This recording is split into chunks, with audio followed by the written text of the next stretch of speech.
Si tu es en première année de médecine, la méthode SQLRR peut être une véritable arme secrète pour réviser. Effectivement, si tu galères à retenir tes cours avec tout ce volume, la méthode SQLRR est là pour t'aider. Alors, en 5 étapes simples, tu apprends de manière active et durable. Alors, voici comment ça marche. Tout d'abord, le S pour le survol.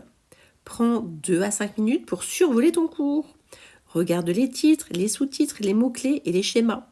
Le but de tout ça, c'est de préparer ton cerveau en lui donnant une vue d'ensemble. Alors, par exemple, sur un cours d'anatomie, repère les grandes sections comme les os, les muscles, etc. Deuxième lettre, le Q pour question. Transforme ton cours en question. Alors, par exemple, pour la glycolyse, quelles sont les enzymes clés? Quel est le bilan énergétique? Et pourquoi donc? Parce que ça stimule ta curiosité et donne une mission claire pendant ta lecture. Petite astuce, note tes questions sur une fiche ou directement sur ton cours. Troisième lettre, le L pour lecture active. Lis avec un objectif, celui de répondre à tes questions. Souligne les informations importantes. Reformule avec tes mots pour mieux comprendre.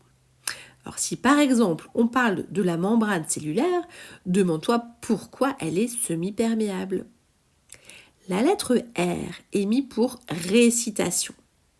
Pose ton cours et réponds à tes questions de mémoire. Si tu bloques, retourne voir le cours. Pourquoi donc? La récupération active renforce ta mémoire.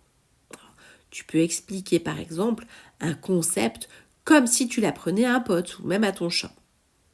Cinquième lettre, le R pour révision. Planifie des révisions régulières avec des intervalles de temps. Tu peux utiliser des flashcards sur Anki ou Quizlet. Revois ton cours un jour après, une semaine après, etc. Alors pourquoi cette méthode fonctionne?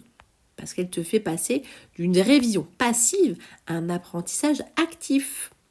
Parce que tu transformes des cours interminables en actions concrètes. Alors est-ce que toi, tu es prêt à tester cette méthode? Dis-moi en commentaire, j'en peux plus, c'est trop dur à dire. Allez, bon courage!